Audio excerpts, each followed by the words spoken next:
I'm Alicia. And I'm Maddie. And welcome to the Fangirl Diaries, a podcast where we talk about our obsessions, Reminisce about our teen icons, and explore the books, movies, and shows that made us the incredibly nerdy 30-somethings that we now are.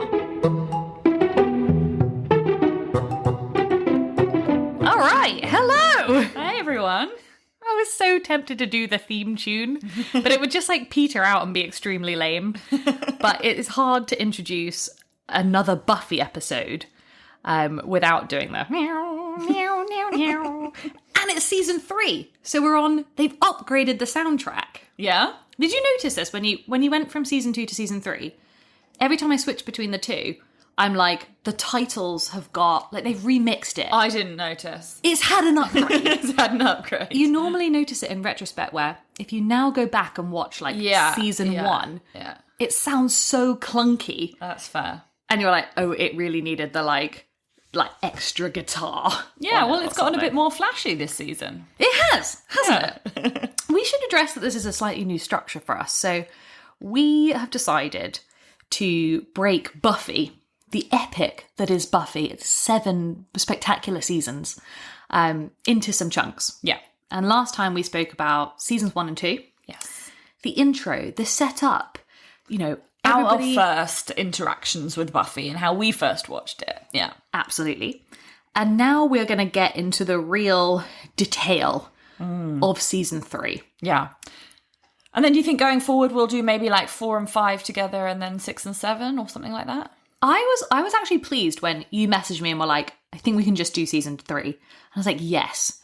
Because if you think of where we've just ended season 3, imagine if we now had to add another season's worth of discussion onto that. There's so much that happens in season 3. Yeah. It's so packed.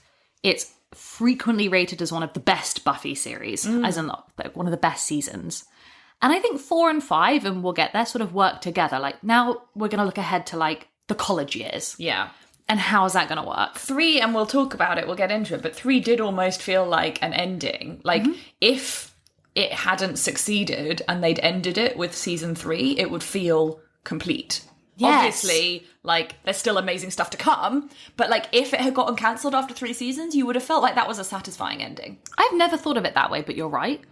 I always think of it there's always the big discussion about should it have ended after 5. Right. And the structure moved to, it feels like it anticipates being 5. But yeah, because we've ended with Angel walking away, our main characters have survived, high school has ended, we've had a big fight. And you're right, it could have ended after season 3. Yeah, and they even have that little moment where they look at the school and are like, well, that's destroyed, so we're done, we survived. And it stands on the brink of, terrifyingly, we just realised watching the Sunnydale 1999 graduation, it stands on the precipice, quite literally and culturally speaking, of the millennium. The millennium, yeah. We are so old. Although we should reiterate again that neither you or I watched this at the time. No. We're second wave Buffy fans. We're the in-between generation. Yes. Yes, we are. And we address this on, if anyone wants to go back and listen to our origin stories with Buffy, we would have been 8 years old when season 3 in 1999 was on television. Sure. Too young. I don't think we even had the right channels. No. But there are the first wave fans who are in their 40s now are, totally fair to disparage all these newbies. But the great thing about Buffy is it seems culturally to be the gift that keeps on giving. There are 15 and 16-year-olds who are now watching it on Disney+. And we were just looking at this and saying, it's 25 years old, the thing that we're watching. And it's still enjoyable and recognisable culturally and yeah. It's awesome. It's so fresh. Yeah. I think season 3 it has some of the real pinnacle moments of writing, of story structure, of character. It has some of the most iconic episodes of the whole Buffy verse. And it's one of the ones where I'm glad we're going to discuss it separately because it deserves it. Season 3 is a banger. Well, it's so good. So before we start getting into the story then, what I want to give you is my initial reaction to the season because You remember when we talked about season 1 and 2, and you asked me, like, what else are you excited for? Like, what do you remember? Because I'm rewatching these in real time. So if anyone wants to go back, I'll explain. But I had only really watched Buffy properly through once, and it was as an adult, maybe about a decade ago, I guess. And so I've been rewatching them in order to be able to talk about them and to remember them. And season 3, I don't remember a single thing from it.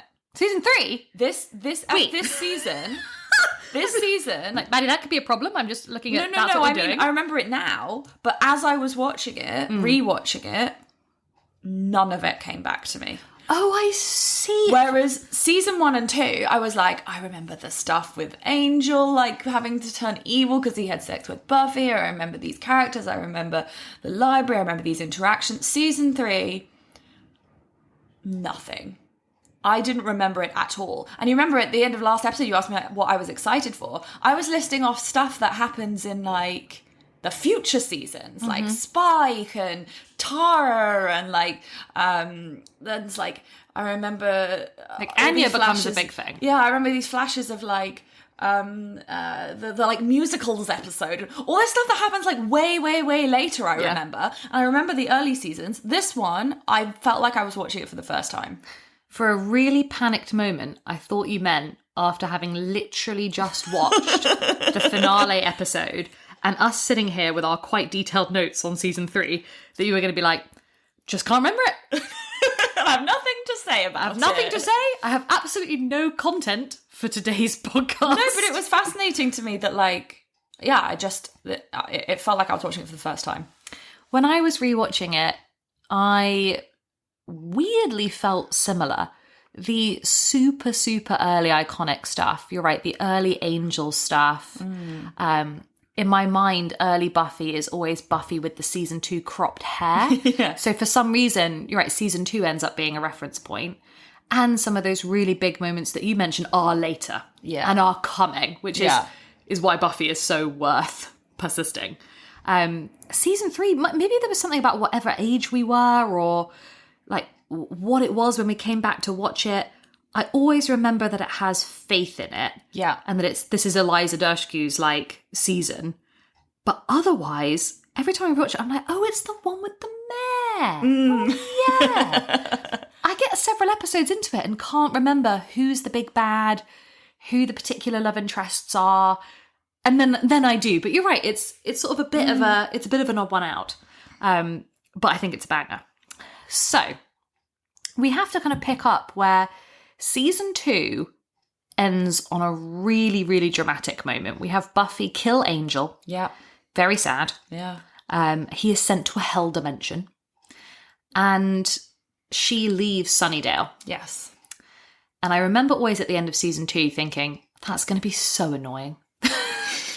I don't want her to leave. Just I don't want her to stay the leave. Yes. And you come to season 3 thinking, and I remember texting you being like, honestly, just give it one episode. She comes back quickly. Like, just get through it. They really got back into it. And I wasn't surprised that they got Buffy back like quickly. I was surprised how quickly they brought Angel back. Oh my gosh, that's so true. Could have had at least a little bit of time without Angel for her to feel bad. But no, he was back, like, very quickly. I feel like he drops out of the sky / hell dimension. Yes. Either at the end of that first episode or the second one. Or third, like, really early. Yeah. And I was like, oh, okay, all right. I thought he was dead, but no. Angel is one of those things where, structurally, I feel like his reemergence and how he's dealt with in this season is one of its flaws comparatively. But it speaks to, I think, fan popularity and the interest in Buffy and Angel's relationship that the producers or writers or whoever almost feel like they couldn't help themselves. Yeah, they had to get back to what Buffy was about, both with bringing Buffy back and also bringing Angel back. Yes. This season has one of the most dud opening episodes of all time, which is Anne. If you're thinking about embarking on season 3, people, I'm almost tempted to say skip that episode. It really sucks. You want to get back to Sunnydale extremely quickly. And one of the things I really love about this season, and it's going to come out in lots of our discussion, is the real roundedness and maturity that the characters now have. Yes, agreed. And that season 2 was all about building the Scooby Gang, expanding the Scooby Gang. We've got Cordelia now in there. We've got Oz. And it could have been so one note to have another season where it's like Buffy and her friends. And that's always a sacred dynamic. Buffy and her group of followers. But season 3 is not afraid to, at various points, have her friends pull her up on things, have that gang come under stress. And when she comes back at the start of season 3, I love that they are all so pissed off with her. Yes, totally. They immediately start with that, and that she's not welcomed back with open arms, although obviously they want her back. They're mad at what she has done to them. Yep. By leaving. They've had to, like, take on Slayer duties, basically. Yes! Like, left them all undefended. And also just caused them a whole load of, like, heartache and pain by leaving. Yep.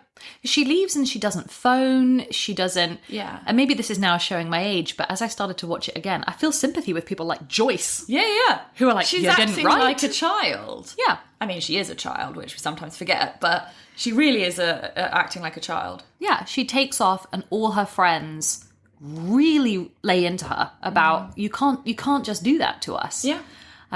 The only person where I felt a little bit of warmth creep back in, and it's one of my favourite early moments in the show, is where Giles is so thrilled that she's back.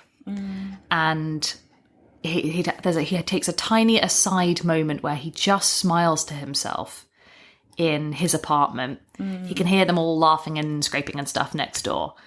And he's pretending to be cool about the fact that she's back, but it clearly means so much to him. Yeah.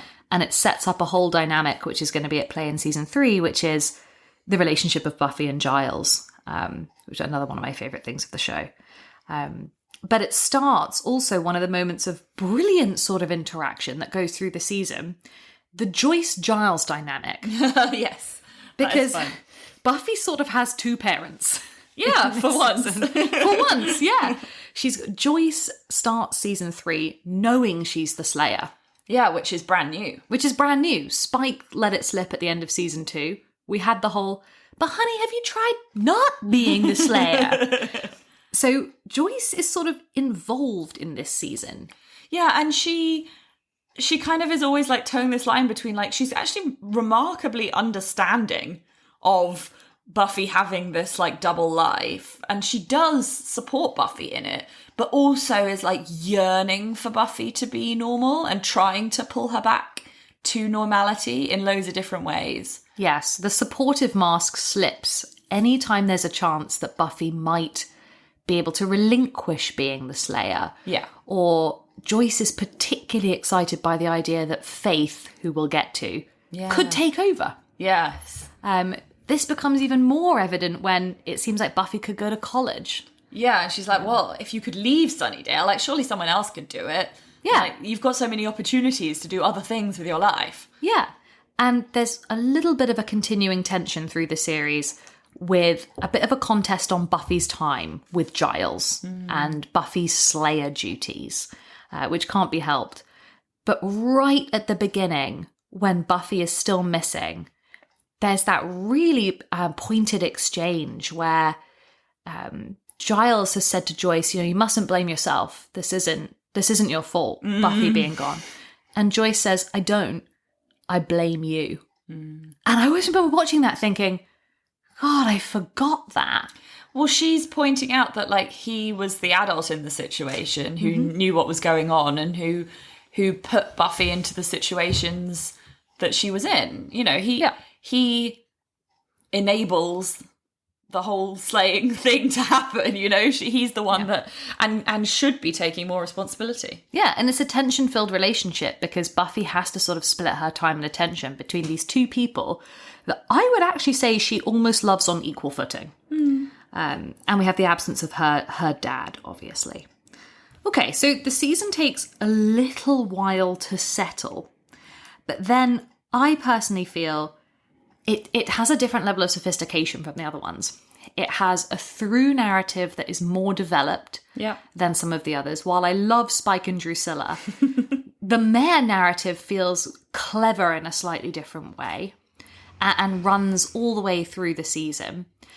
But I think I mentioned at the end of season 2, I love that we have all of these chess pieces in place, like Oz and Cordy, and more people have been brought into the Scooby Gang. Yeah. And people have formed these relationships, but now I want some drama. Yes. Now I get want it. Yeah, and you get it. Exactly.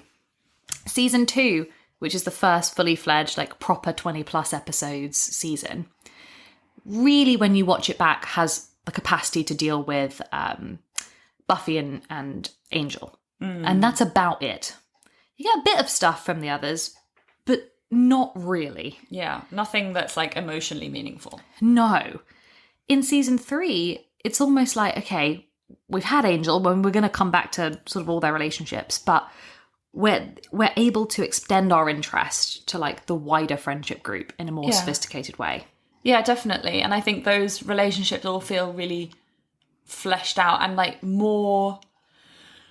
There's like realistic stories that feel realistic for high school. Mm-hmm. You know, they're not perfect in their perfect relationships. They're all doing stupid things and upsetting each other. And even though sometimes I was like, what are you doing? Why are you doing this? This is really frustrating. But then you remember and you look back and you're like, yeah, that's how it was. That's kind of how it was. Yeah. Yeah. And it luxuriates in those a bit more. Season 1 and 2 did a lot of teen issue focused episodes, but that were capped at 1 episode long. Yeah. So we had like, what happens if we have the threat of Buffy having a stepdad? What happens if you feel peer pressure? What happens if your mum is pressurizing you to be on the cheerleading team? We've addressed a lot of those issues. It really only comes up again in season 3, again in a very sophisticated way, with Jonathan's potential suicide. Yeah, that's one. There are... I feel like there were a few others, but yeah, that's possibly the most obvious one, yeah. But the teen narratives, which become about the relationships between the Scooby Gang, things like trying to make decisions about college, are actually woven throughout. Yeah, in a multi-episode. It feels even less like a kind of monster of the week than season 2, even, which was less than season 1. Yep, absolutely. Okay, which of these through narratives do we want to start with? Do we want to talk about the re-emergence of Angel? Do we want to talk about the introduction of Faith? Do we want to talk about Buffy, Giles, and then Wesley? I think we need to talk about Faith. I think the season is about Faith, isn't it? Yes. Which was probably the only thing I remembered about the season, was I did remember who Faith was and that she was this like other Slayer. Mm-hmm. And if you'll remember from the previous season... the reason that we have 2 Slayers when there should only be 1 is because Buffy briefly died. That spawned another Slayer who then also died, and then that brought Faith around. Yep. God, good memory. Yes, it goes Buffy, Kendra, Faith. Yes. And Faith kind of comes in and like the gang is obsessed with her. And like everyone is like, she is the coolest person ever, because she's like a version of Buffy that has like no cares and just like talks about the cool shit that she's like fought, and like she's telling all these crazy stories, and the gang are like completely obsessed with her because she's like this like darker, cooler version of Buffy, and Buffy is a bit suspicious. Yes, like quite quickly, and maybe not from a good suspicious place, just from a why is this person like stepping on my turf kind of situation. Yeah. And then you get Joyce saying, hey, maybe Faith could take over. Yeah. And Buffy's like, too much. Yeah. It's too much. No. Yeah. I forgot that everybody starts the season really enamored by Faith. I mean, obviously, particularly Xander. Oh, yes. Yes. Cordelia is like, Xander, come on. But everybody is enamored with Faith because the camera loves Faith. The writers love Faith. When they made this like decision for season 3 to bring in Faith, I really think it could have gone like it was on a knife edge, I reckon, as to whether it was going to work or not. It was quite a cool dynamic to have Kendra in season 2, but she lasts about 2 episodes and then they move her on. To say what happens if we have 2 Slayers in season 3 for the whole season, is quite big. It is bold, yeah. And it's quite risky to the balance of the the show that is fundamentally called Buffy the Vampire Slayer. Yeah. And Sarah Michelle Gellar is so magnetic. She's so great to watch. But she is almost upstaged by Eliza Dushku. Yeah. Faith makes Buffy seem less cool. Yes, she does, doesn't she? Yeah. This happens, and I'm gonna constantly talk about costume in this season because people have really started to storytell through costume, I feel, in this season more than the other ones. But when we have the introduction of Faith, Buffy is increasingly in shots they're in together, in pastels, in cardigans, in a sort of 90s updo with some glittery clips. Yeah. And especially whenever she goes to visit Faith's slightly banged up apartment. Yeah. Buffy always looks like a sort of 50s housewife calling at the door. And she had a Faith's handbag. in, like, leather trousers and, like, most eyeliner you could wear. And Oh, the year is, we're late 90s. So Faith looks like a souped up version of Sporty Spice with eyeliner. yeah. And she's got, like, stick-on tattoos and all this sort of stuff. Whereas Buffy increasingly looks like the good twin in The Parent Trap. Yeah. Who's, like, always quite clean. But then this comes out in the way that they tackle fighting. I mean, they do for a good while have to work together, and they do it quite successfully for a good chunk of the season. But you're always aware of their different attitudes to, like, risk and like enjoyment of slaying. You know, like, Buffy does what she's supposed to do, and she sees it as a duty and, like, her mission and her kind of, like, calling, but in a somber way often.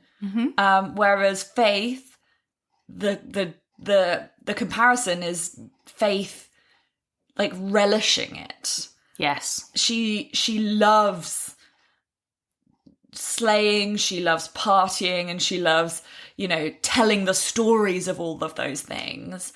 And ultimately that is, like, to her downfall. Yes. That she goes too far and can't, like, control herself. That's what I mean about the sophistication of season 3. That if you were to pick any sub-narrative of this season, it's so well thought through, it's so well developed, and it has such difference to it as you go through. And that's exactly right, the comparison between the two, that Buffy would almost come with the subtitle of "With great power comes great responsibility." Yes. She's like your archetypal heroine, effectively.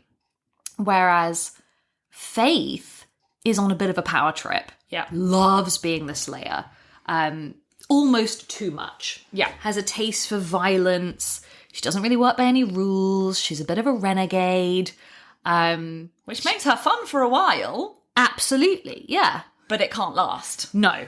And the show pushes it in that direction, which is what happens when we get to a point where, that's not sustainable, where rule breaking doesn't work in Giles's quite contained universe of rules. But before we get to that point, I always enjoy the midpoint of the season where Buffy and Faith have developed a friendship, and actually it's some of the most touching bits of the show because they have real differences, but when they work together, they're super successful at slaying. Definitely. But they kind of complement each other. Do you remember the Christmas episode where, because Faith is so guarded and, you know, she's too cool for school, Buffy invites her for Christmas and she says, "Oh yeah, thanks, no, I've got a big party, you know, like, don't worry." And then in the end she shows up. Yeah, the party did not exist. The party did not exist. No, she says, "Turns out that party was kind of lame." So. And I always think, and Buffy's nice to her. Yeah. And they do form a kind of sisterhood. Definitely. Which has to happen.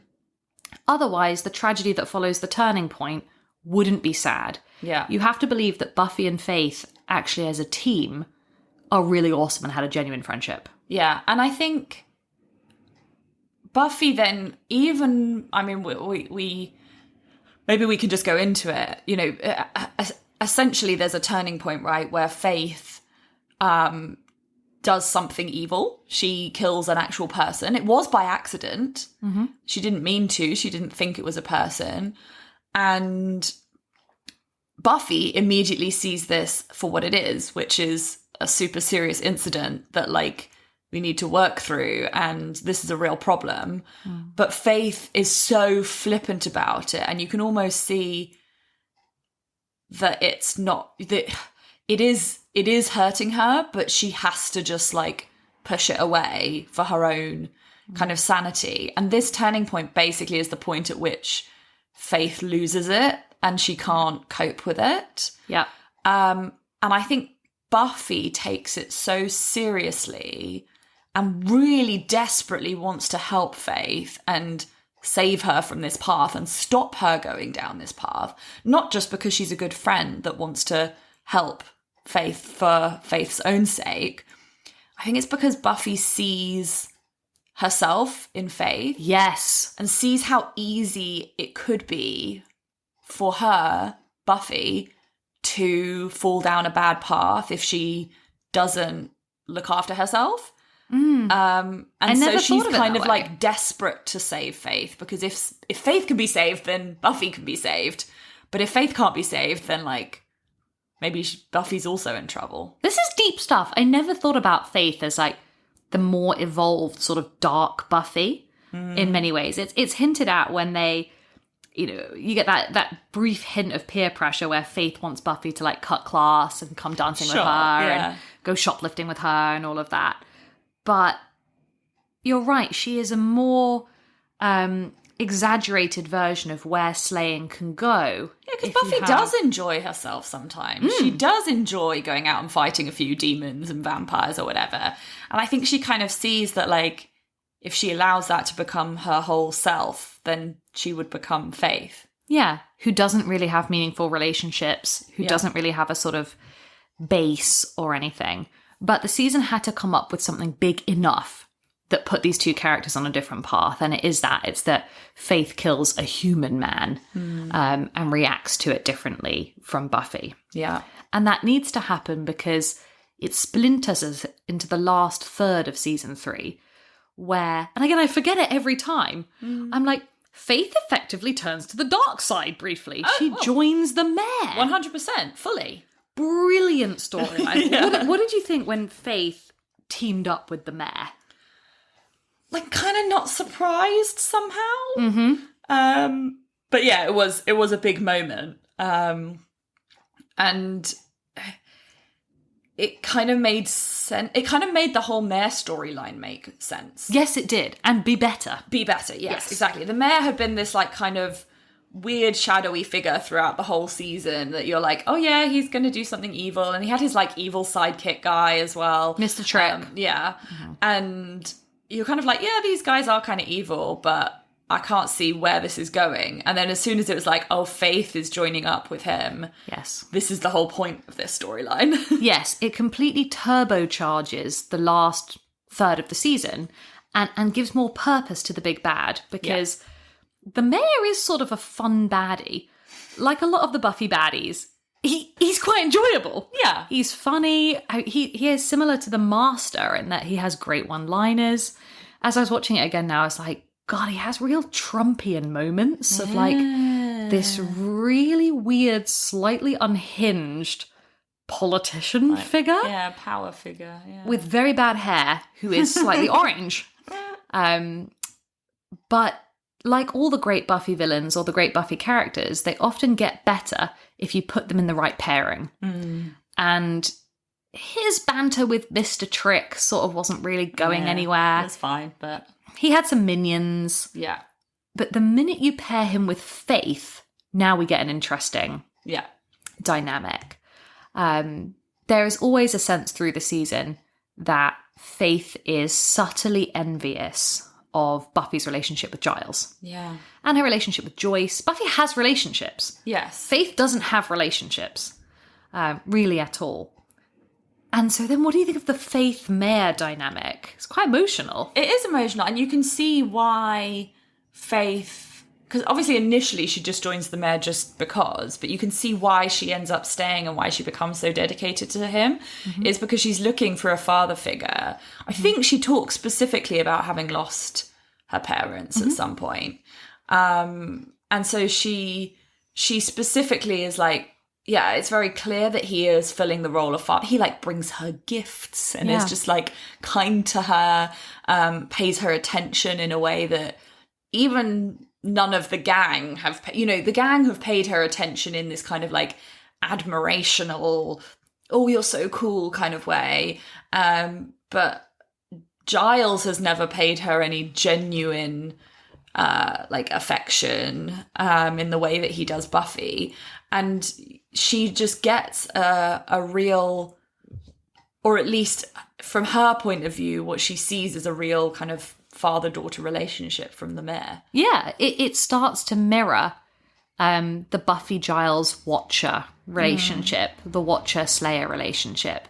And it's very briefly mentioned, but Faith is carrying the trauma of, I think she was quite attached to her Watcher, and her Watcher was horribly killed. And you remember she says something like, there's no words for what they did to her. Right. And it's why she reacts wrongly and misguidedly to thinking that Gwendolyn Post is in trouble. Even though Gwendolyn Post is a demon herself. Yeah. Do you remember that very British Watcher turns up to be like, I'm Faith's Watcher. Yeah. And they all make fun of her for being Mary Poppins. Faith actually is on board with that dynamic. She's got no time for Wesley. No. But there is a sense that Faith would quite like her own version of Giles. And the mayor provides that. Once again, her costuming changes. Like, towards the end, when they seem to be really getting on, Faith's costuming becomes much more feminine, much younger. She wears like a kind of girly dress at one point, and she feels freer. Yeah. Despite working for the evil. For the evil guy. It's so moving. It's so touching. Yeah. And of course comes to a climax with the Buffy Faith fight, which we'll have to come back to in the badass section because that's pretty damn cool. Awesome. And we'll wrap up Faith on when we move to like what pieces are in play for season 4. Yeah. So we'll come back to her. What else did you think was a real like structural narrative strength of season 3? I just liked all of the different romantic relationships throughout the season. Me too. Between the characters. I think I particularly enjoyed the dynamics around, we've got Cordelia and Xander together, we've got Oz and Willow together, and yet we always remember from the previous seasons that there's something between Willow and Xander, right? We talked a lot in the last episode about like Willow's kind of longing for him, like from a distance, but like thinking that she would never have him. It's never come from him though until but it this had season. never come from him. Yeah. And so it was kind of really interesting to watch. You know, Willow has really gotten to a place where she's really happy with Oz. I know. She's really, really happy with Oz. And that's like so relatable. But yet, when there's a chance with Xander, who's like the person that she's just always in the back of her mind for years, like I imagine that she's had a crush on him since like primary school, you know? It's like one of those just like ancient things. She can't walk away from that, even though she knows that it's the wrong thing to do and that she would hurt Oz, who she really likes. Like, it's not like she's out to be vicious to Oz. Whereas Xander's, even though it looks like there's a parallel relationship going on, like Xander's with Cordelia, like there is a like there. Like they do get on and they do have like some fun time in their relationship. And I do think that their relationship was genuine, but the outcome of Willow and Xander, you know, essentially cheating, or you know, not essentially, like actually cheating, on both of their partners, has like really two vastly different outcomes, which really reflect the two different relationships. It's like Willow and Oz, although it's very painful, and although like he's exceptionally hurt, they manage to work through it because that's what they want, right? And that's what Oz wants, it's what Willow wants, and she realizes what she's done. Whereas Xander and Cordelia's relationship just like can't survive that. Yeah. The structure of the season has enough breadth that the first half is about sort of building these new relationships and people coming together, and the build of how Willow and Xander get together. Yeah. Like, how do we break through that friendship wall? Yeah. But then when we get to the midpoint of the season and their behavior is discovered, then we have the fallout. Yeah. Which, exactly like you said, takes two very different two very different routes. I totally agree with you that the Xander and Cordy relationship, it feels shallower. Yeah, of course. It does. They have lovely moments sometimes, and in many ways they almost get on better when they're not together towards the end of season 3. But you never thought ever, this is one for the ages. No. They had good banter, but even when they're together at the start of season 3, sometimes Cordy is just so awful that I think, Xander, come on. Like, really? But then Xander's also awful. I know. Whereas you're right, the depth of Oz and Willow's relationship feels much more meaningful. Yeah. And it's not surprising at all that that is the one to recover in the second half of the season. Yeah. Let's talk about how Willow and Xander get together, because I think this is so well done. This is the homecoming episode. Dressed together, right? Yep, it's for homecoming, for the dance. And it is cute because they're almost like getting ready together because they're such good friends. Yes. Like, just because they're going to the dance with other people, but like, they're mates. So they're getting ready together. Yeah. And it's like nice. But they just, I guess they've gotten to the age and the like kind of, they just see each other in a different way when they're all dressed up, that they just kind of, they have to see what's going on, and they have to kind of, they kind of just have a moment of seeing each other differently, and take that chance. Yeah, the show is very clever because it always has to justify some sort of romantic breakthrough, as any show does. And it would be boring if it always did that by way of apocalypse. And it does use that we were talking about Oz and Willow together earlier.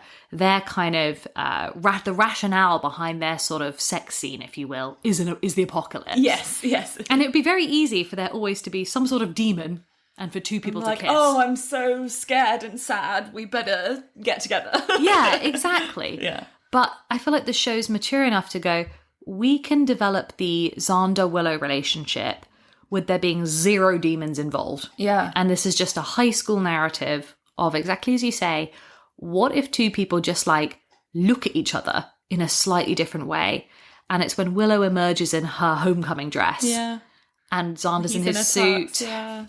And it's so well done. And it's very sweet. And even Very though sweet. they're like, oh no, both of these people are cheating. And it's not even like they just do it once. No. They keep going and they keep trying to not be together and then accidentally end up in a situation where they do. And it's like, you don't know what to feel because you both understand the relationship because they're such close friends and have that deep connection. They almost like can't stay away from each other. But also you're like, dudes, just like break up with your original partners if you want to be together and be together. But they don't really want to be together. They kind of both know that's not going to work either, so they don't. It's just frustrating. And in the worst possible way, great drama for television, but they get magnificently discovered by Oz and Cordy running in on them. Yeah. It's during the episode Lover's Walk, which has Spike in it, that we have to come back to. Again, they're in jeopardy. Oz and Cordy come to save them and find them together. Yeah. And it's awful. What do you think about the way, we've talked about like Cordy and Xander don't recover from it. No. But Oz and Willow do. Yeah. His emotional maturity is so high. I know. It's so high. Interesting.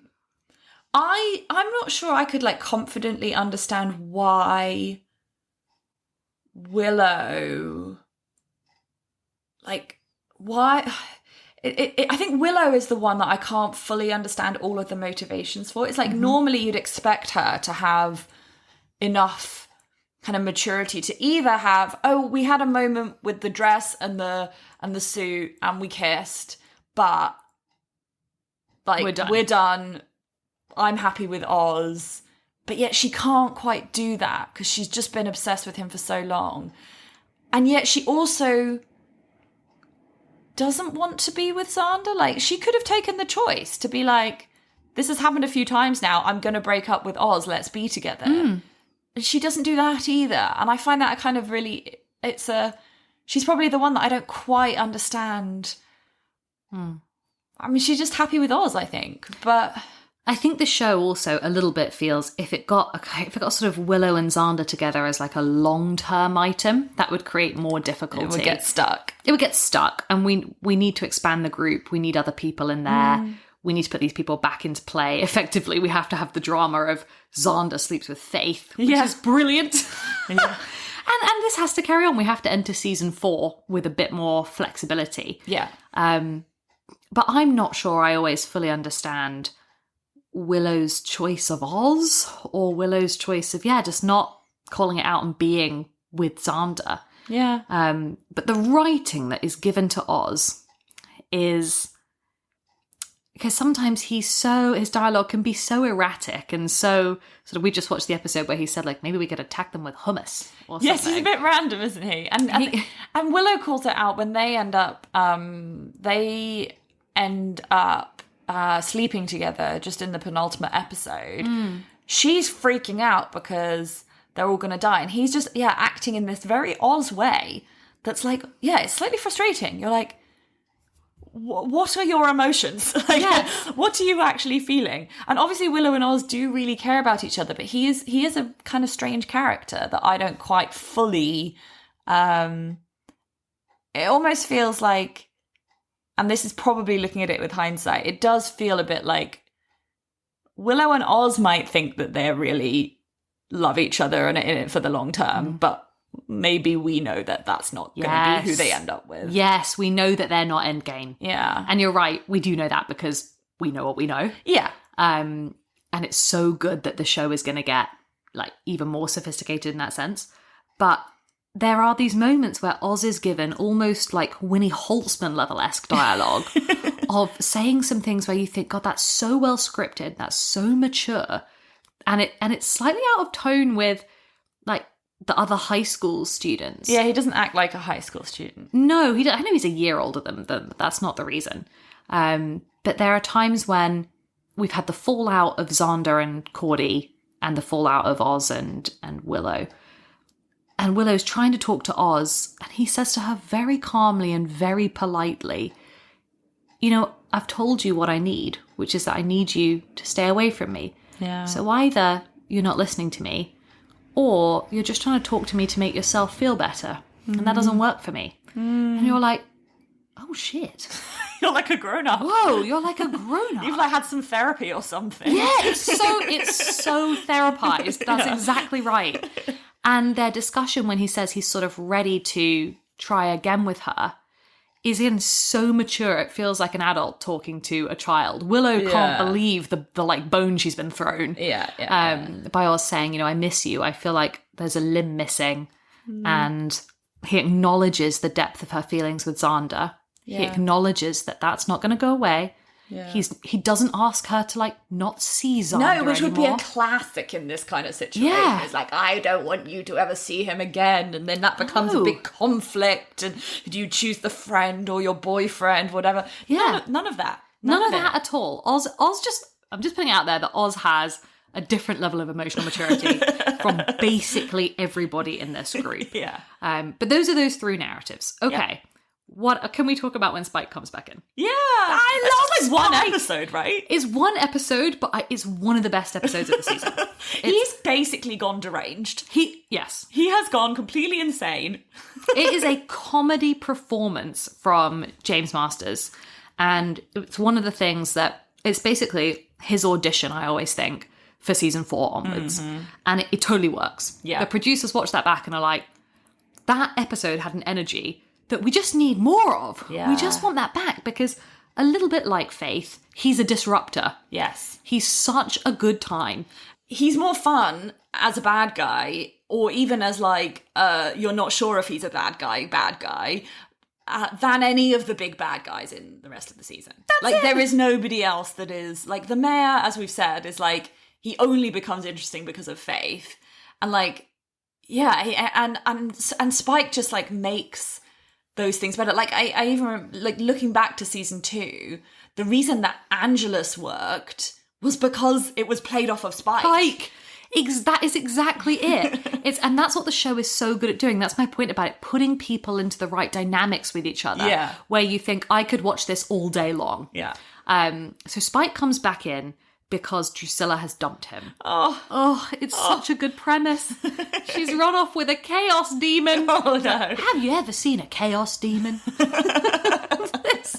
She's dumped him in Brazil, and he comes back to Sunnydale looking for something. He shows up drunk and stumbles he's just around. like he's the first shot of him is just this like car drives in and it's just like veering all over the place. It's just he's complete chaotic. He's listening to some kind of punk music, I don't know, and he's out to blame everybody. Buffy, Angel, and to blame them for literally his girlfriend dumping him. Yeah. He's sort of a romantic mess. He's a bit of a tragic villain. But it strikes him that Willow could perform a love spell for him. Yes. So he kidnaps Willow. And the whole episode is so fantastic because he can't be a villain. You just can't hate him in the way that Buffy can't kill him, in the way that he's got Joyce making him hot chocolate with marshmallows. He's just fundamentally really likable. Yeah. And even when he kidnaps Willow, he's scary for 5 minutes. He's a bit threatening to her. And then he just starts to like cry on her shoulder and to be like, I thought we were forever, you know? And Willow says, there. There. But when you bring him back in, he makes Buffy funnier. Yeah. He makes Angel funnier. Yeah. He has a hilarious dynamic with Joyce. Yes. And I think he was meant to be a one episode in season 3, kind of one episode callback. And then now when we look ahead to season 4 and the producers are like, okay, how are we going to re-energize this? Yeah. Wouldn't he be the first person you would call? Definitely. Yeah, for sure. Well, why don't we talk a little bit about that then? Before we go into our categories, why don't we talk a bit about the kind of the end of this season and how it's setting up for the next season? Yes. Okay, let's. Well, it really closes in a way that, as you said, the others didn't so much because we have reached the end of the high school years. Yeah. We have like classic American drama, a graduation scene, a big finale, a big fight. We understand which characters are left alive, and we have a really clear signposting that we can't go on. We have to change location. We've got to move to college. We have to, and they literally blow up the high school. They blow up the whole high school. They blow up the whole and the high school. library. Oh, when we get to season 4, I'm going to talk about how long it takes me to grieve for the library as a setting. And in retrospect, I actually think that they had to blow it up because otherwise people would be like, we've got to contrive a way. Yeah. We've got to find a way to go back to that setting. And instead, Buffy needs a new start. Yeah. We need a new center of gravity. We need to put our characters in new places and we need to rebuild. But yeah, they literally blow up the high school. I mean, this is the point at which many shows fail. Yes, it is. This is the point at which Gossip Girl fails. It's the point at which, like, the OC fails. We've talked about this in previous episodes about, like, high school shows always struggle to move to university. Every time. Buffy has those struggles, but is one of the only ones that I think, and I mean, we'll see when we talk about 4 and 5. Yeah. I feel like regains its footing. Yeah. But it does go through a bit where you're like, I don't like this. Why are we no longer at Harbour or Constance Billiard or, you know, the library and Sunnydale High? Yeah. Because it felt so centred, and season 3 really luxuriates in the library setting, Giles and his books. We revisit the same set pieces, Buffy and Joyce's house, her bedroom. Yeah. But the move to college does feel a bit like, we feel a bit apprehensive as a and viewer. And they have set some things up. Like there was a lot of discussion in the season about where they were all going to university, and that played into some of that conflict we talked about between Buffy and Joyce, where Joyce is just desperate for Buffy to take a choice for herself and to go anywhere else. You know, Buffy does well and she gets into some really, really good schools, and Joyce is like jumping on the chance to help Buffy to take like a choice for her own life and go somewhere else, and she doesn't. And similarly, Willow's gonna stay. Yes, I know. I'm such a nerd that I actually really enjoy the whole college piece. I enjoy it in Gossip Girl, I enjoy it in the OC. We've talked about both of those. But I love it the minute, like, I get really interested when Buffy gets her SAT score. And like, they talk about it in detail. And her mum mentions excitement about Carnegie Mellon or Brown. And I'm like, oh, Buffy, what are you going to pick? All of these people I can forgive. Like, Buffy, yeah, she got to stay. But Willow could, like, go to an Ivy League university. And no, she's, like, going to stay at the local college. Yes. that they've made up for the purposes of this show. But same thing, right, in Gossip Girl, where, like, everyone had the opportunity to go everywhere and suddenly everybody's going to NYU. Yes, but at least that's a good university. Yes, true.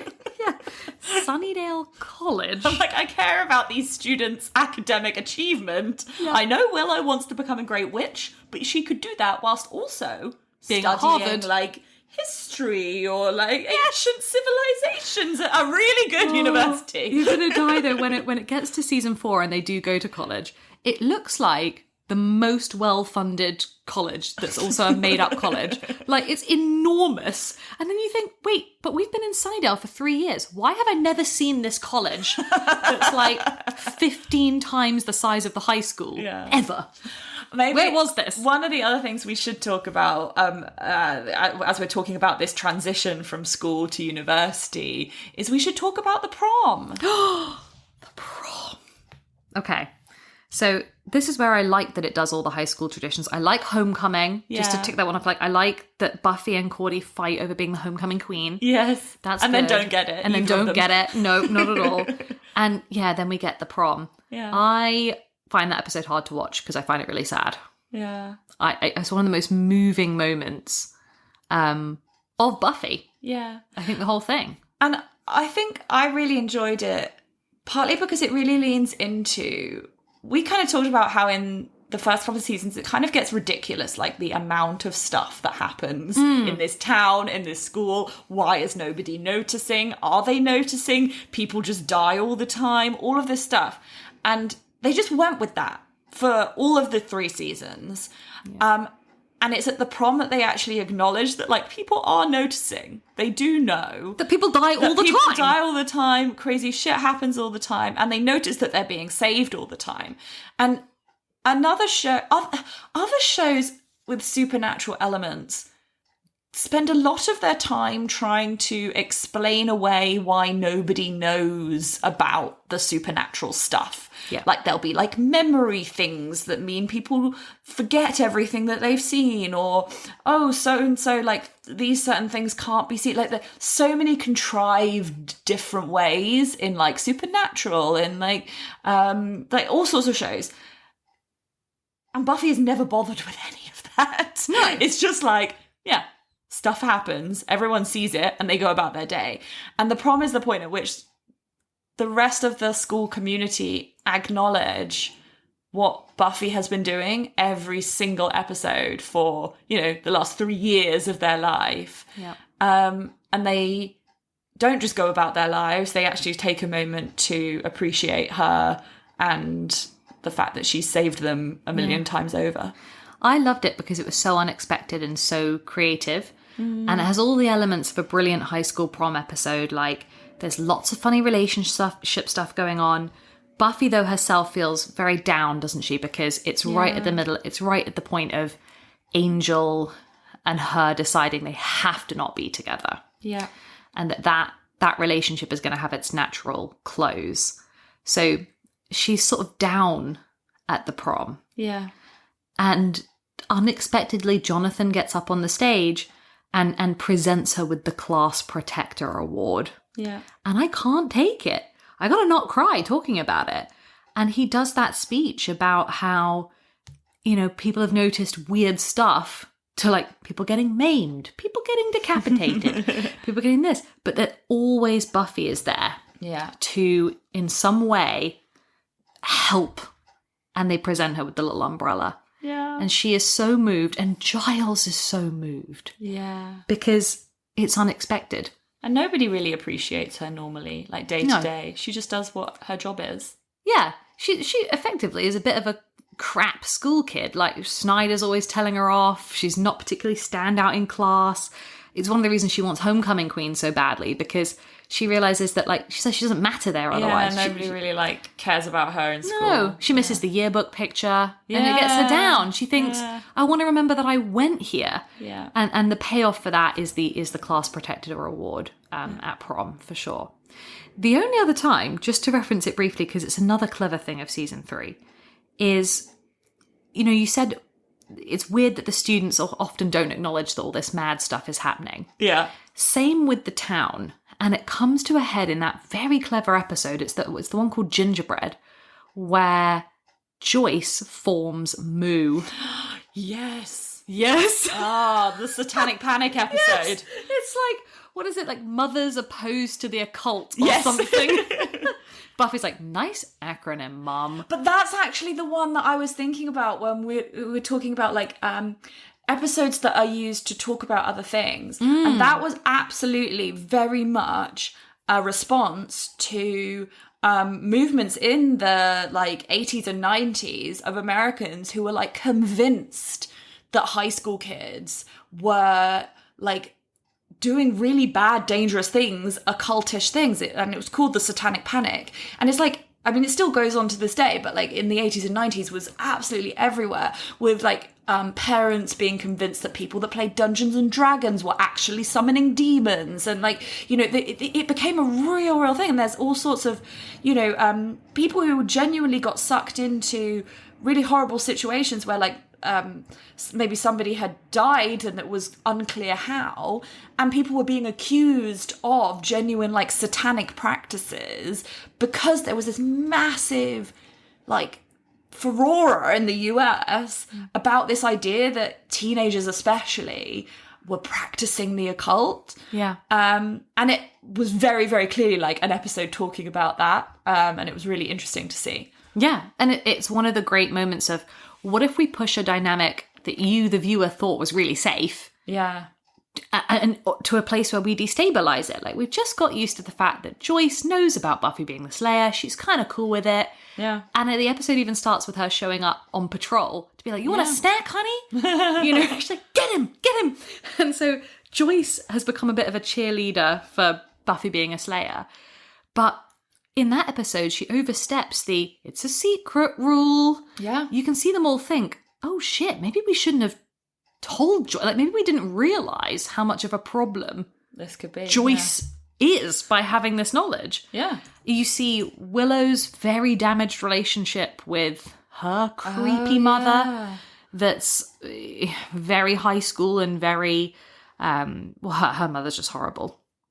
But yeah, it really plays with that. One of the only, a structural flaw of season 3 is actually how quickly everyone recovers from that. There's no consequences. Joyce was burning Buffy and Willow, like, alive.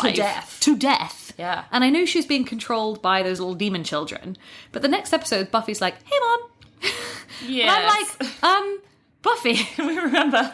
Can we not remember that a little bit more?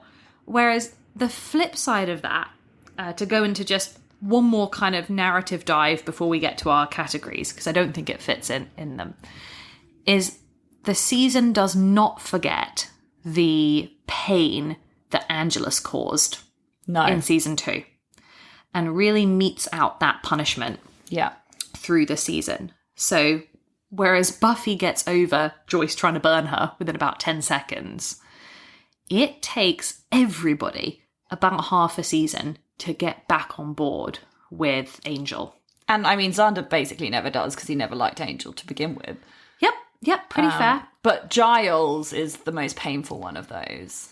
Yes.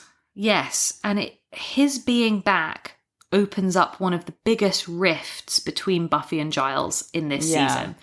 their relationship is another one of those, like, it's pretty unshakable, but the season is confident enough to shake it. Yeah. At times during this season. And the first shake-up is that Buffy doesn't tell Giles that Angel is back. Which is a mistake. It's a mistake, but it's kind of understandable. She was kind of scared. She was kind of scared. And she also didn't really know what she felt about Angel being back, I think, for a long time.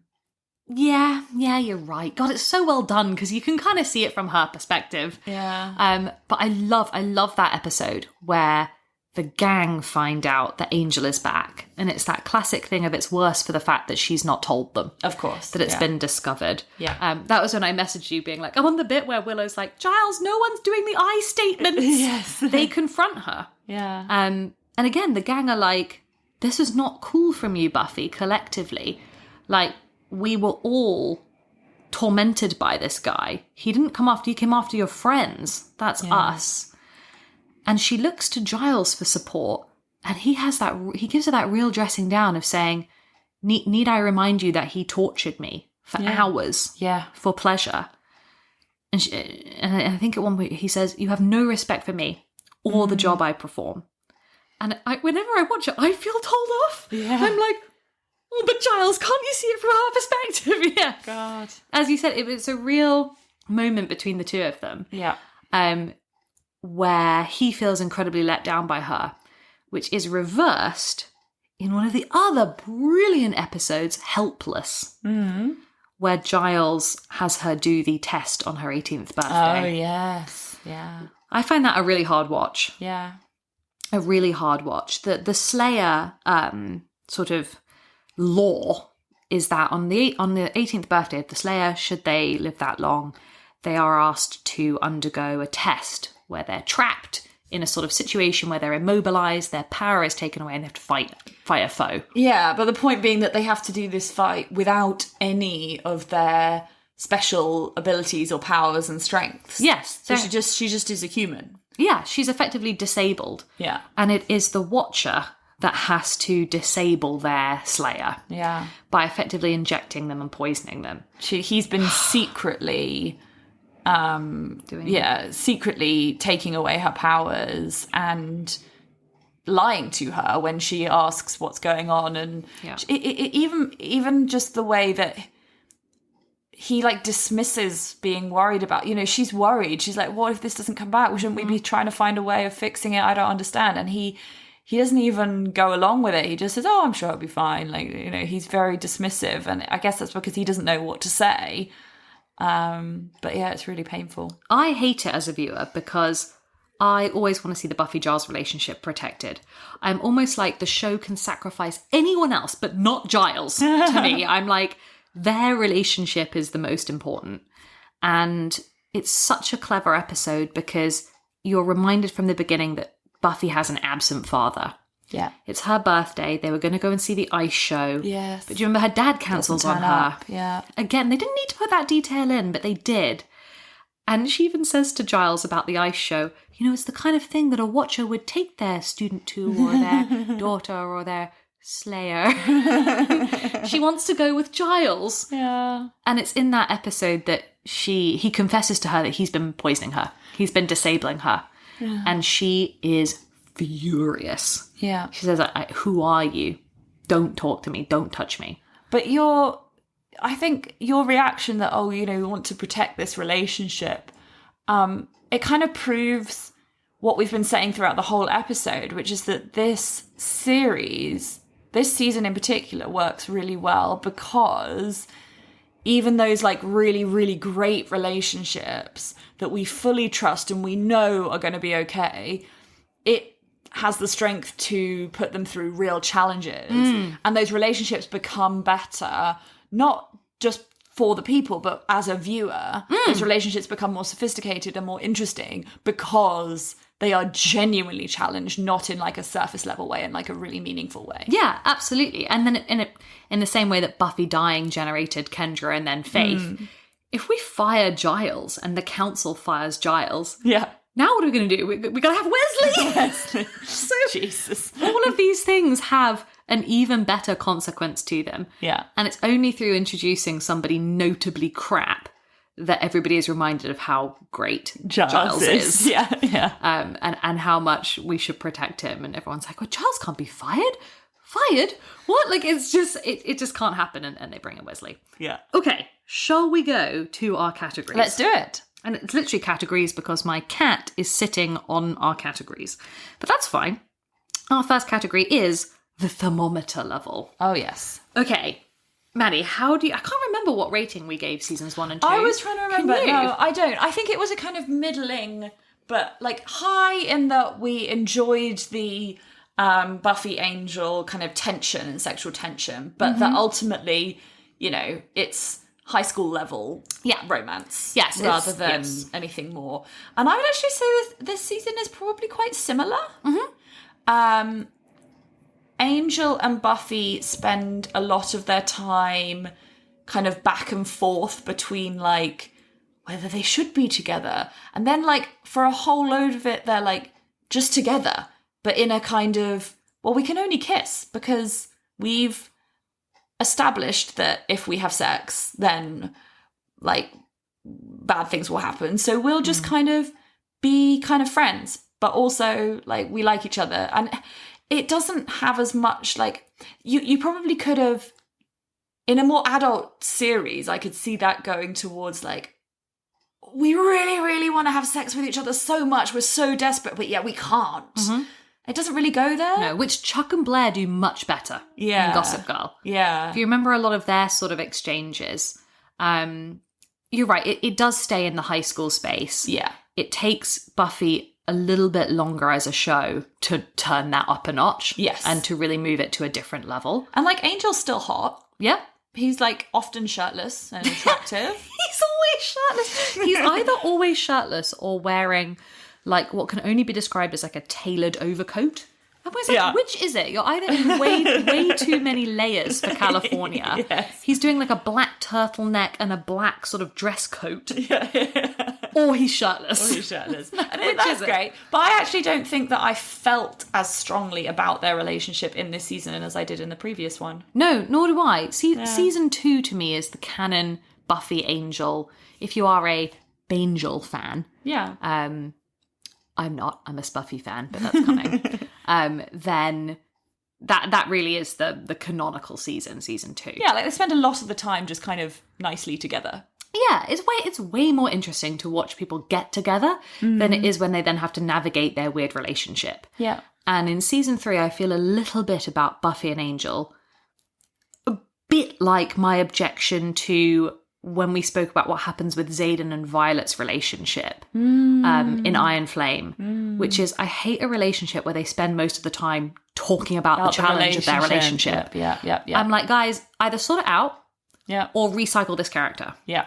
So, and Angel is the only character in season 3 who doesn't really develop. Like, Angel at the end of the season is the same as Angel at the start of the season, basically.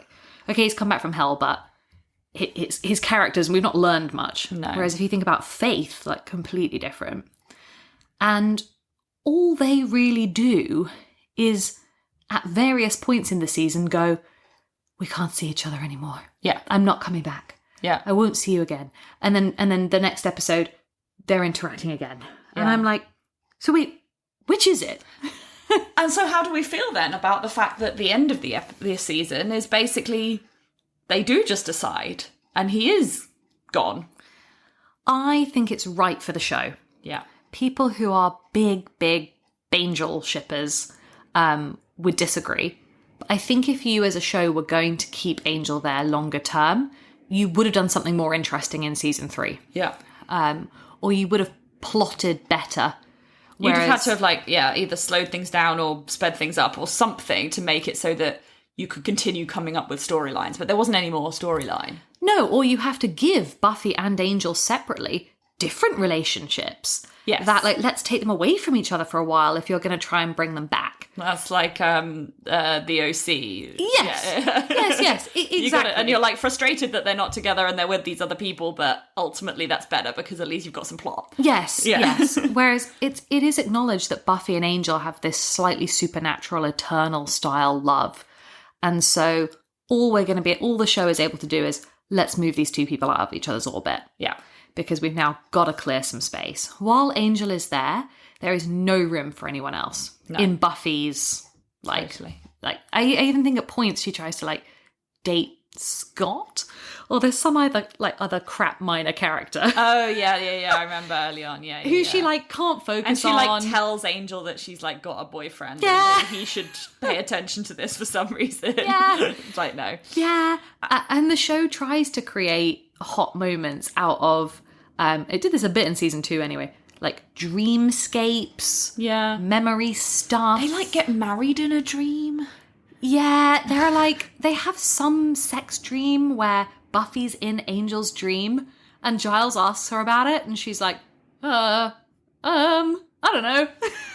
Yeah. Like the scenes that have them together, if you were to watch a Buffy and Angel highlight reel of season 3, a bunch of what you'll be watching doesn't actually take place in the reality of the show. And that is slightly frustrating. Yeah. I'm going to say that the actual hottest Angel moment was probably when he was pretending to be evil and kept his faith. Yes! I so agree with that. I'm always in that episode like, this is cool. This is kind of cool. This is spicy. This is good. Anyway, I think from that, I'm probably going to give my thermometer level a pretty meager 20 degrees.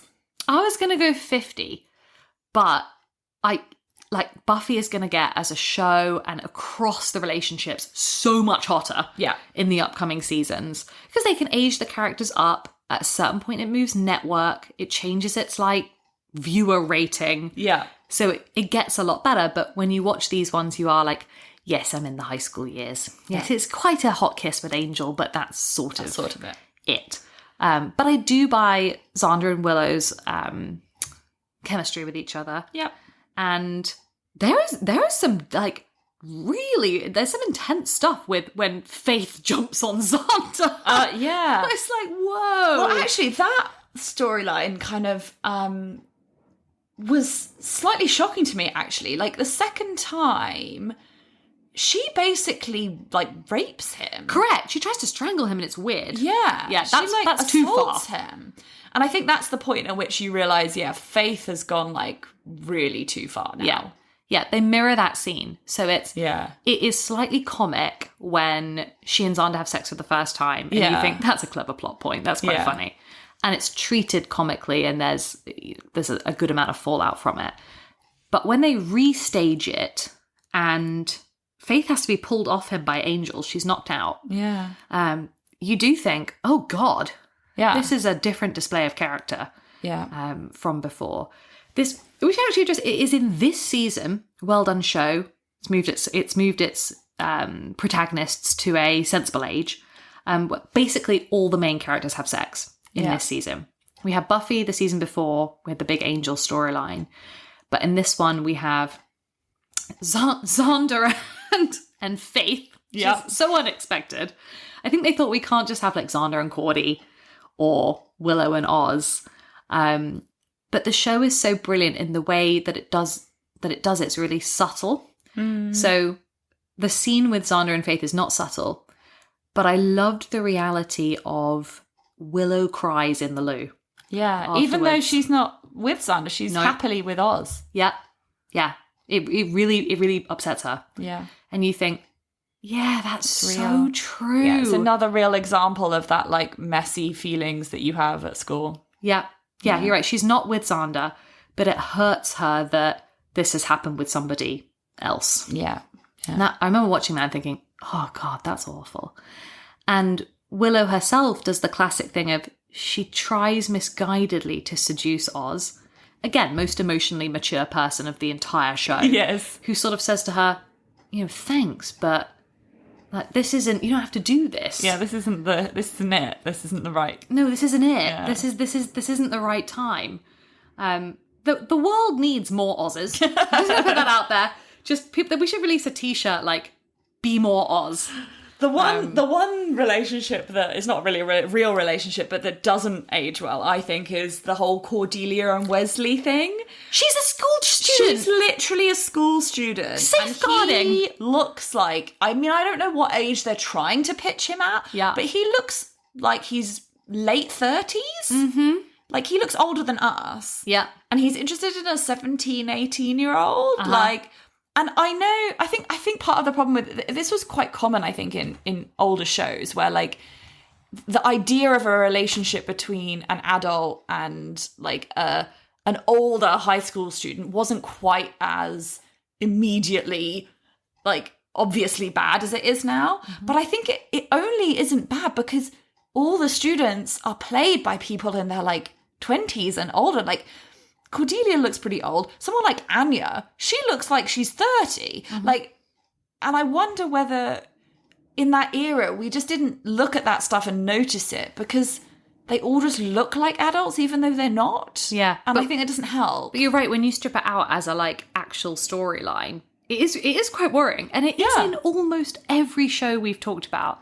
There are student-teacher relationships in The OC. Yeah. There are student-teacher relationships in Gossip Girl. Yeah. And in Buffy. Yeah. And it is like, are we? Do you think we're over that now? Do you think new shows coming out would avoid that? They must do. They must do. Because, they must do.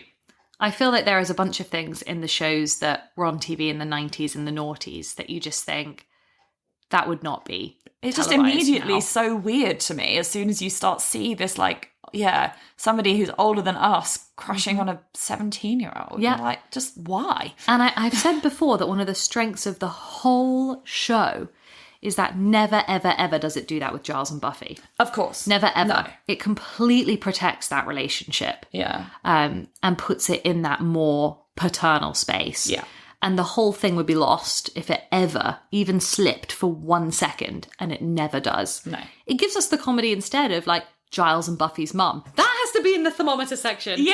That is so good, that episode, Band Candy, when the adults become teenagers again. Yeah. It's probably some of the best acting, actually. It's really funny. From both of them. And it's not even like they just become teenagers. They become like these like teenagers that are like impulsive and just will like, I don't know, everyone, all the adults in the town are like susceptible to this thing and they all just like go for their like worst possible impulses and have no control. Yep. It's hilarious. But you're reminded how good an actor people like Anthony Stewart Head are, who otherwise play a character that's really quite samey. Yeah. Like Giles becomes a bit of an archetype or a bit of a stereotype. But when he's playing his sort of like Cockney teenage self, he's really good. It's really funny. And I'm like, whoa, okay, this is like a different level of acting from what I'd expected before. But yeah, okay, so we're closing off the thermometer section. Yeah, at a low. It's low. It's low to middling. My real thermometer only spikes for 2 seconds and that was not a pun, when Spike comes back in. And I'm like, is it time yet? Is it? All okay, right. Next section, badassness. Badassness. It's pretty badass. It's so freaking badass. Yeah. This show is so badass. There's not a single episode when I don't think, yes! Yeah. And it's often happy enough to have other characters do the little yes for us. Yeah. So in this season, I think it's perfected what I want to call bystander patrol, which is where people are on patrol with Buffy, but they're technically just like hanging out with her. Yeah. So it's got like Giles in this season always has like a cup of coffee, or he's reading out her SAT prep questions to her while she's like fighting someone. Joyce brings a snack. Yeah. You know, Willow's always like trying to talk to her about Xander, but then has to say, oh, there's a demon behind you. So it perfects that dynamic of people standing in the graveyard, chatting around Buffy slaying. Yeah. And a lot of the time they go, yes! Yeah, that's very cool. Or something when Buffy gets a demon. So that's but I awesome. also think that like we've talked a lot about Faith, so we don't need to go into it again, but I think she brings a lot like extra badass. Otherwise like season 2 and season 3 could have ended up quite similar if they didn't have that like extra level of badass. Yeah. And like all good duos, the best bit is when they have to fight each other. Yes. Like, what happens when you take that pairing where they've worked so well as a team and one of them has to kill the other? When it moved to that point in season 3, I thought, that's good writing. Yeah, that's quite good. Because Buffy, even down to the last minute, doesn't want to kill Faith. Even though she knows that she's gone evil, she's like defending the fact that she's not going to kill a person. She only kills demons and vampires. She's not going to kill a person, and she can't kill Faith. And yet when it comes down to it, it is to save Angel that she realizes she will actually she will kill Faith. That's it. Angel trumps all, Yeah. unfortunately. Yeah, that's it. Her love for Faith is eclipsed by her love for Angel. Yeah. But it is a moving scene. And when they fight, I remember thinking, I don't know which way this is going to go. Because apart from the fact that, again, the show is called Buffy, and you think, well, if Buffy dies, we're going to need to rebrand. It's going to need to be called Faith the Vampire Slayer. But it does feel in some way really hard to watch. Like, I don't want Buffy to win that fight. No, and she doesn't want to do it. But No. Yeah. No, it's awful. And the only comfort is, because you know it's a multi-season show, I love when the show takes people off stage for a bit. So it goes, okay, Faith's not dead, but we're just going to leave that there. Yeah. And it's going to keep doing that now as it sort of builds over multiple seasons. It will take people away for a while, unless they get killed. Yeah. Although, having said that, you can kill people like Miss Calendar and they can still come back for episodes. Being dead in Buffy does not mean that you're not in the show. Well, certainly not to Angel, so. No, 100% not. No, if you're dead, you totally have the scope to come back as a demon. So maximum badasses then this season. Oh, maximum, and with extra points for I love the big fight. Yeah. I love the big fight. The last episode. Yes. Yeah. Yeah, the kind There's of... another thing that, like, why do I not remember that? Why did I not remember that before watching it? It's so cool. That all the students decide, We're right, gonna we're fight all back. going to fight They're being back. choreographed. Xander's, like, commanding them. I know, Xander's like, first wave, fire! It's so badass. It is so badass. And they all kind of collectively get together for that. But otherwise, there's no particular real step up in, or maybe just our eyes are not technically trained enough to see it, but the stunts to me are the stunts that they always were. Yeah. They're great. The special effects are, like, still kind of mid. They're pretty crap. Yeah. The mare transforms into what can only be called the Hydra from Hercules. Hercules, yes, but just with one head. But just with one head. Yeah, exactly. But otherwise, no, the special effects don't take on a kind of new level of sophistication. No. But the threat level remains high. And I always think, God, this is a dramatic, like show full of heroes. Yeah. So, yeah, that is awesome. Badassness, like, the fullest level. Yeah. Okay. Then we sort of have the obsession fuel tank, but we're sitting here in the middle of a relatively long season. Yeah. A relatively long show. I think the obsession fuel tank is probably it kind of depends. If you're looking at it as, like, can I go off and, like, delve into the depths of the media around Buffy? There probably is masses there, but I'm not sure that we would have been the right age to be, you know, the people that were following it probably on fan forums and all that stuff and getting excited about. I imagine all that stuff was happening. So there probably is fuel in the tank for the right people at the right time. But for us, we're just like, next season then? Yeah, exactly. a lot of the Buffy kind of fan material is stuff where, like, I will now watch on YouTube, like, podcasts and things from the cast looking back, or like the 20-year anniversary stuff, or like retrospective interviews, or there are some things where, like, TMZ goes behind the scenes for one of the seasons, but it's so old. We're talking about stuff shot for MTV. Yeah, in the 90s, yeah. And when the season itself does introduce computers, you realise what kind of age that we're in. You know, anytime Willow's on a computer, it's a ginormous, like... It's a box. It's a box. And, like, Giles just, like, can't operate it. And there's a genuine subplot in Buffy where a floppy disk is knocked down the side of the desk. Yes, in season 2. In season 2, Miss Calendar has put, like, Angel's Cure on a floppy disk. Yeah. Most people watching Buffy today will have never seen one of those in their whole lives. No, it's true. But I bet at the time, in the 90s, I bet there were people who were, you know, who were really... like, following all that stuff online, and, like, that was, like, the early beginnings of fandoms being on the internet, because the internet was becoming a place for exactly that, for really niche obsessions, and it would have been a forum. It would have been that, like, kind of level, and the people that were really into it would have had fuel. Oh, for sure. Yeah. But because it's the 90s, the impact, if I remember it at all from the time, was stuff like people had posters. Yes. People had pictures of Buffy were cut out of things like Pop or Sugar magazine, or, you know, these guys were on magazine covers. Yeah. And it was influencing fashion. Totally. It looks like a fashion show for the 90s consistently. And by the time we get to season 3, I don't know, like, what Buffy's pocket money allowance is, but she does not wear the same outfit twice. She's wearing, like, she's outdressing Cordelia. Like, everybody looks fierce in like, this season.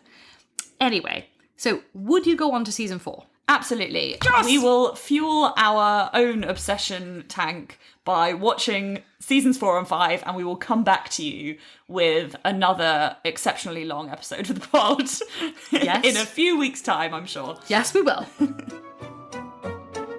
You've been listening to the Fangirl Diaries. Follow us on Instagram at Fangirl Diaries Pod. And do share us with any of your friends that you think might enjoy the podcast, and rate or review us on Spotify or Apple Music.